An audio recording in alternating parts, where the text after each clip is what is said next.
जय माता दी। हरे कृष्ण भक्तों, आप सभी को मेरा हार्दिक प्रणाम और स्वागत है इस पावन दिव्य कथा वीडियो में। आज हम सब भक्त मिलकर एक विशेष आशीर्वाद वाली कहानी का श्रवण करेंगे जो घर में सुख, समृद्धि, धन धान्य और हर मनोकामना पूरी करने वाली है।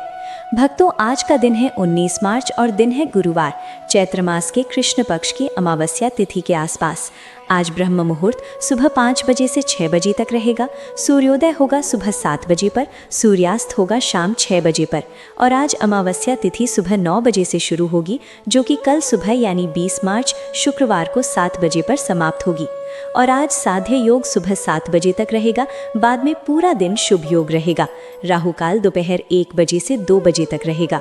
भक्तों, आज हम सुनेंगे चैत्र मास महात्म्य का 15वां अध्याय और इसके आगे के शेष अध्याय आप सभी चैत्र नवरात्रि के बाद सुनिएगा, क्योंकि नवरात्रि के दिनों में हमारे चैनल पर केवल नवरात्रि की वीडियोस ही दिखाई जाएंगी, जिसमें आप नवरात्रि के पूरे 9 दिन की कथाएं और दुर्गा सप्तशती के पाठ आदि सुन सकते हैं। अब तक की सभी कथाएं सुनने के लिए आप सभी का बहुत बहुत धन्यवाद और जो भी श्रोता हमें डेली कमेंट करते हैं उनका विशेष आभार। आइए भक्तों, अब शुरू करते हैं घर में सुख, समृद्धि, अन्न और धन के भंडार भरने वाले लक्ष्मी नित्य नेम की कहानी। इस कहानी को लक्ष्मी माता कहती थी और भगवान विष्णु सुना करते थे। एक दिन भगवान विष्णु को किसी काम के लिए बाहर जाना पड़ा, तो लक्ष्मी माता कहने लगी कि भगवान, मेरा तो 12 वर्ष का नित्य नेम है, अब आप बाहर जाएंगे तो मैं अपनी कहानी किसे सुनाऊंगी। तब भगवान विष्णु ने कहा कि लक्ष्मी, आप कुएं की पाल पर जाकर बैठ जाना और वहां पर जो भी महिलाएं पानी भरने आएंगी उन्हें अपनी कहानी सुना दिया करना। लक्ष्मी माता कुएं की पाल पर जाकर बैठ गईं। तभी एक महिला आई। उसने रेशम की जरी की साड़ी पहन रखी थी और सोने का घड़ा ले रखा था। लक्ष्मी माता उसे देखकर कहने लगी, बहन, मेरा 12 वर्ष का नित्य नेम सुन लो। पर वो महिला बोली कि मैं तुम्हारा नित्य नेम सुनूंगी तो मुझे तो घर जाने में देर हो जाएगी और मेरी सास मुझसे झगड़ा करेगी। इसलिए उसने कहानी नहीं सुनी और अपने घर चली गई। लेकिन उसके घर जाते ही उसकी रेशम जरी की साड़ी फट गई, सोने का घड़ा मिट्टी के घड़े में बदल गया। सास ने देखा तो पूछा, अरे बहू, ये किसका दोष अपने सिर लेकर आ गई है?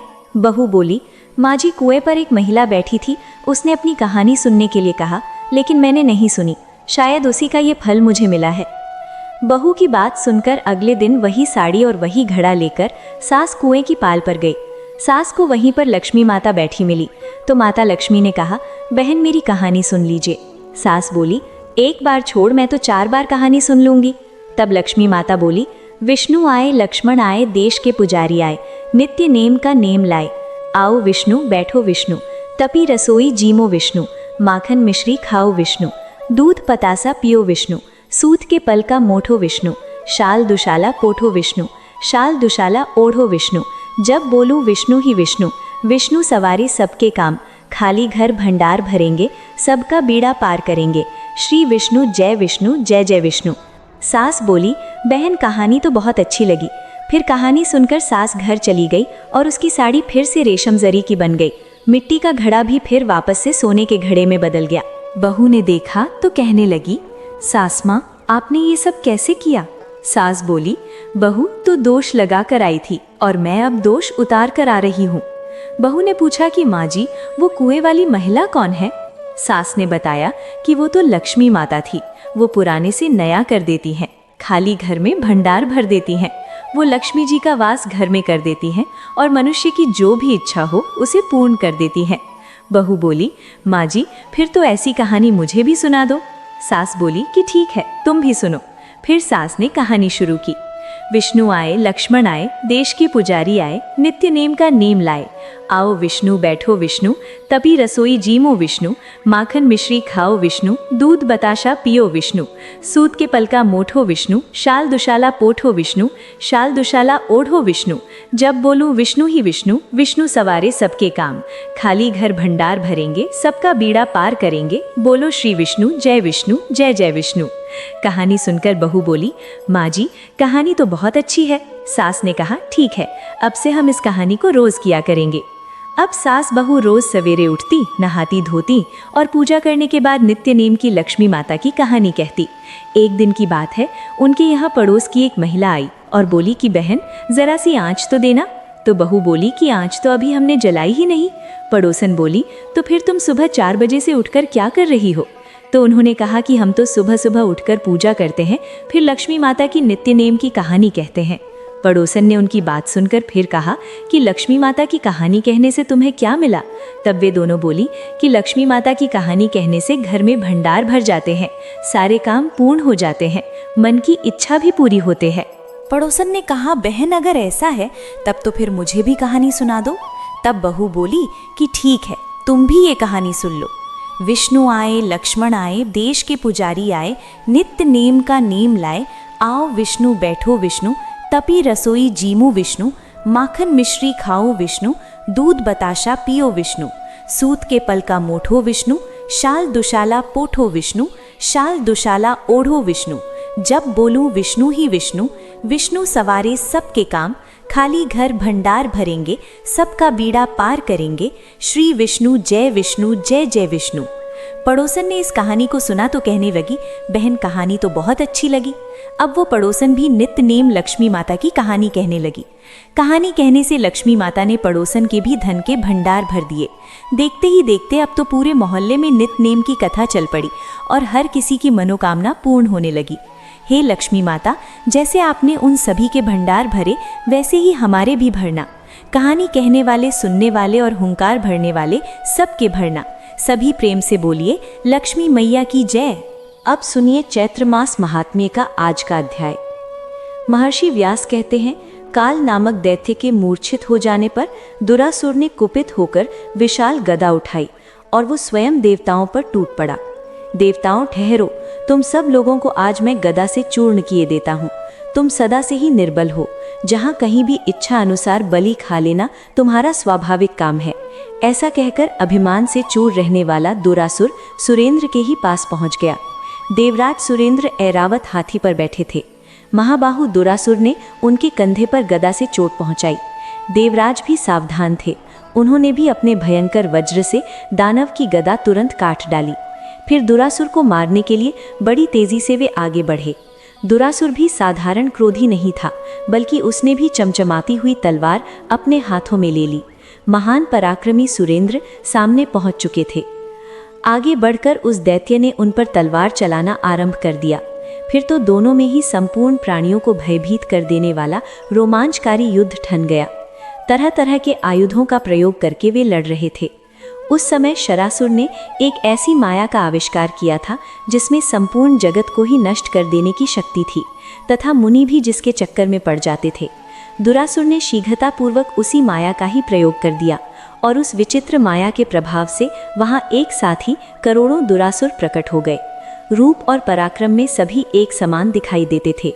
सबकी भुजाएं आयुधों से अलंकृत थीं और वे देवताओं की सेना पर प्रहार कर रहे थे। ऐसी स्थिति में दैत्य द्वारा रची गई उस मोहकारी माया की भीषण रचना देखकर सुरेंद्र के मन में भय के कारण अत्यंत घबराहट उत्पन्न हो गई। वरुण, कुबेर, यमराज, अग्नि, सूर्य और चंद्रमा, इन सब के मन में महान त्रास छा गया। अपनी विचार शक्ति खोकर ये सभी देवता वहां से भाग चले। तब उन्होंने दूर जाकर पितामह हरि और महादेव जी का चिंतन किया। स्मरण करते ही वे देवताओं के पास आ गए। हंस, गरुड़ और बलिव्रत पर वे बैठे हुए थे। देवताओं की रक्षा करने के लिए उन्होंने हाथ में श्रेष्ठ आयुध ले रखे थे। मोह उत्पन्न करने वाली उस आसुरी माया को देखकर भगवान हरि ने अपना प्रज्वलित सुदर्शन चक्र चलाया। उस चक्र के प्रचंड तेज से माया की सारी रचना समाप्त हो गई। उस समय सृष्टि, स्थिति एवं संहार के अधिष्ठाता प्रधान देवता वहां उपस्थित थे। दुरासुर ने उन्हें देखकर युद्ध की अभिलाषा से परेग उठा लिया और बड़ी तेजी से आगे बढ़ा। महान बलशाली दुरासुर, उसका सेना अध्यक्ष चक्षुर, उग्रास्य, उग्रवीर्य, असीलोमा, त्रिनेत्र, वाशकल और अंधक, ये दानव तथा इनके अलावा भी बहुत से दैत्य युद्ध करने के विचार से निकल पड़े। सभी कवच पहने हुए थे, भुजाएं धनुष से सुशोभित थीं। वे मतवाले होकर रथ पर बैठे हुए थे। उन्होंने संपूर्ण देवताओं को इस प्रकार घेर लिया मानो सियार सुकोमल बछड़ों को घेर कर खड़े हो जाते हैं। इसके बाद तो वे समस्त दानव मदोन्मत्त होकर देवताओं पर बाण बरसाने लगे। देवताओं द्वारा भी उसी प्रकार की बाण वर्षा आरंभ हो गई। एक दूसरे को मारने के लिए सब पर्याप्त प्रयास कर रहे थे। इसके बाद भगवान हरि के तथा महादेव जी के साथ दुरासुर और उसके पक्ष के दानवों का बड़ा भीषण युद्ध हुआ और कुछ समय के बाद सर्वज्ञ भगवान हरि, महादेव जी तथा ब्रह्मदेव जी अपने अपने लोक को वापस लौट गए। महाबली सुरेंद्र हाथ में वज्र लेकर युद्ध के मैदान में डटे हुए थे। वरुण हाथ में शक्ति लेकर युद्ध में देवराज का साथ दे रहे थे। यमराज भी दंड लेकर युद्ध करने में लगे रहे। युद्ध के लिए उनके मन में निश्चित विचार हो गया था। नक्षत्रों के नायक चंद्रमा और भगवान सूर्य एक साथ वहां पधारे। दोनों एक साथ होकर युद्ध करने के लिए खड़े हो गए। दैत्यवर दुरासुर को देखकर लड़ने के लिए वे मन में पक्की धारणा बना चुके थे। इतने में ही दानवी सेना सामने पहुंच गई। प्रत्येक सैनिक क्रोध में भरकर बाण बरसाने में तत्पर था और वे बाण ऐसे लग रहे थे मानो क्रूर सांप हो। सेना के बीच वो दानवराज भैंसे के रूप में उपस्थित था।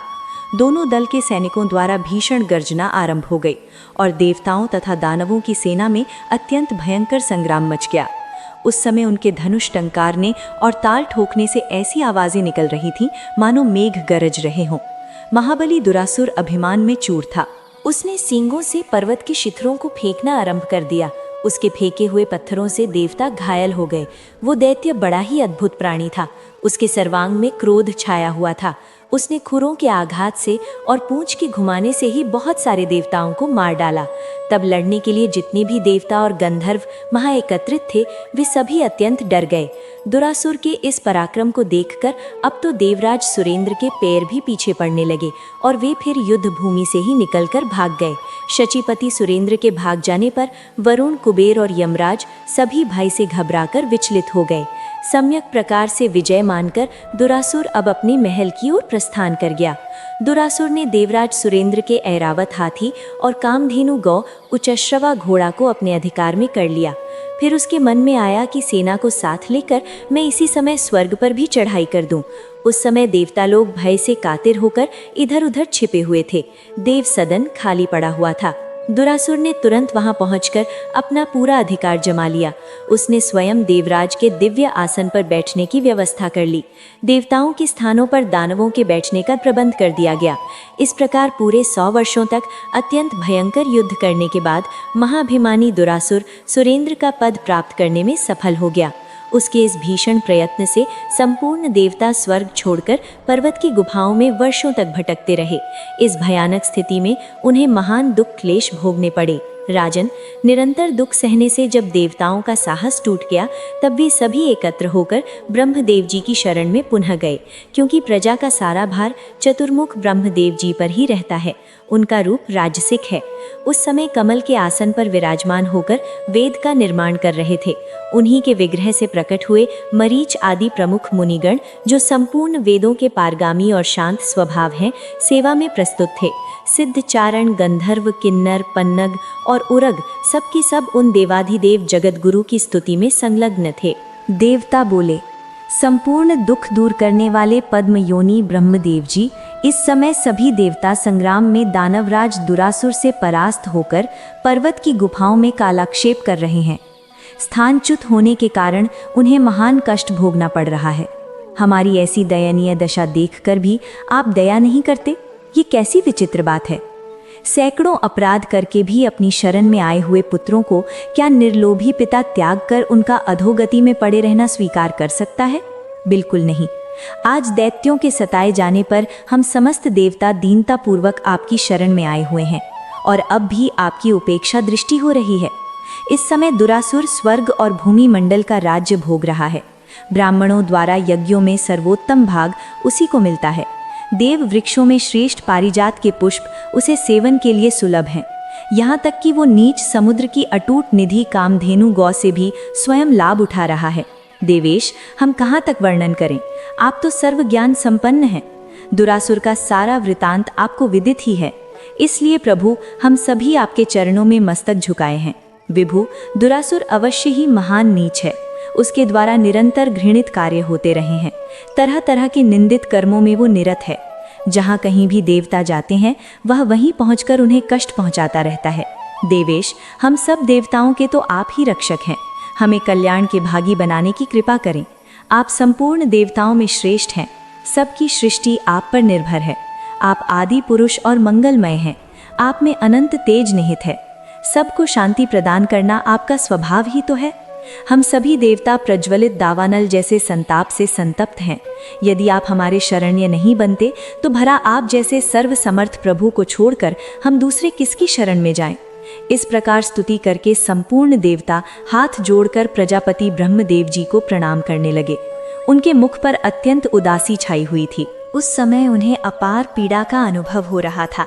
उन्हें दुखी देखकर लोक पितामह ब्रह्मदेव जी मधुर वाणी में मानो देवताओं को सुख पहुंचाते हुए से कहने लगे। ब्रह्मदेव जी बोले, देवताओं, मैं क्या करूं? दुरासुर को वर का अभिमान है। उसे कोई स्त्री ही मार सकती है, पुरुष नहीं मार सकते। अब बताइए, ऐसी स्थिति में मैं भला कर ही क्या सकता हूँ? अतः देवताओं, हम सब लोग श्रेष्ठ पर्वत कैलाश पर चलें। वहाँ संपूर्ण कार्यों के विशेषज्ञ भगवान महादेव विराजमान हैं। उन्हें अपना अगवा बनाकर हम लोग उस वैकुंठ में चलें जहाँ भगवान हरि रहते हैं। उनसे मिलकर देवताओं के कार्य के विषय में विशेष रूप से विचार किया जाएगा। इस प्रकार कहकर ब्रह्मदेव जी हंस पर बैठे और देवताओं को साथ लेकर कैलाश की ओर चल पड़े। ब्रह्मदेव जी के पहुंचने के पहले ही ध्यान द्वारा उनके आगमन की सूचना भगवान महादेव जी को मिल गई थी। ब्रह्मदेव जी देवताओं के साथ आ रहे हैं, ये जानकर वे अपने भवन से ही बाहर निकल आए। दोनों महानुभावों का साक्षात्कार हुआ। परस्पर एक दूसरे को प्रणाम और आशीर्वाद होने लगा। सभी देवताओं ने महादेव जी के चरणों में मस्तक झुकाया। दोनों महानुभाव प्रसन्नता पूर्वक मिले। गिरजापति भगवान महादेव ने सभी देवताओं को बैठने के लिए अलग अलग आसन दिए। देवताओं के आसनों पर विराजने के बाद भगवान महादेव भी अपने आसन पर बैठे। ब्रह्मदेव जी से कुशल पूछने के बाद देवताओं के कैलाश पर आने का कारण पूछा। भगवान महादेव ने पूछा, ब्रह्मदेव जी, किस प्रयोजन से आपने सुरेंद्र प्रवृत्ति संपूर्ण देवताओं को साथ लेकर यहाँ पधारने का कष्ट किया है? महाभाग, आपके आने का क्या कारण है? अवश्य बताइए। ब्रह्मदेव जी बोले, सुरेश, स्वर्ग में निवास करने वाले इन सुरेंद्र आदि समस्त देवताओं को दुरासुर महान क्लेश पहुंचा रहा है। आप तो अंतर्यामी हैं, आपसे कुछ भी छिपा नहीं है। प्रभु, उसी के भय से डरकर ये बेचारे पर्वतों की खोह में घूम रहे हैं। दुरासुर तथा अन्य भी बहुत से दैत्य देवताओं से शत्रुता ठाने हुए हैं। इस समय यज्ञ में उन्हीं को भाग मिल रहा है। अतः उनसे पीड़ित होकर ये सभी लोकपाल आपकी शरण में आए हैं। शंभु, आपके भवन पर इसी गुरुतर कार्य को करने के लिए मेरे साथ इन देवताओं का भी आना हुआ है। सुरेश्वर, अब इनके कार्य के विषय में आपको जो उचित जान पड़े वैसी ही व्यवस्था करने की कृपा कीजिए, क्योंकि भूत भावन संपूर्ण देवताओं के कार्य का भार आप पर ही है। भगवान महादेव के वचन सुनकर भगवान महादेव का मुखमंडल मुस्कान से भर गया। अत्यंत मधुर वाणी में वे ब्रह्मदेव जी से कहने लगे, विभो, ये आपकी ही तो करामात है। आपने ही तो इसे वरदान दे रखा है। अब भला इससे बढ़कर देवताओं के लिए अनिष्टप्रद कार्य और क्या हो सकता है? आपके दिए हुए वरदान के प्रभाव से ही तो दुरासुर में ऐसी असीम शक्ति आ गई है और वो सभी देवताओं को भयभीत किए रहता है। भला कौन ऐसी सुयोग्य स्त्री है जो अभिमान में चूर रहने वाले इस दानव को मार सके? संग्राम में पैर रखने के योग्य न तो मेरी पत्नी है और न आपकी ही। महाभाग्यवती ये देवियां यदि संग्राम में चली भी जाएं तो फिर युद्ध में सफलता किस प्रकार प्राप्त कर सकेंगी?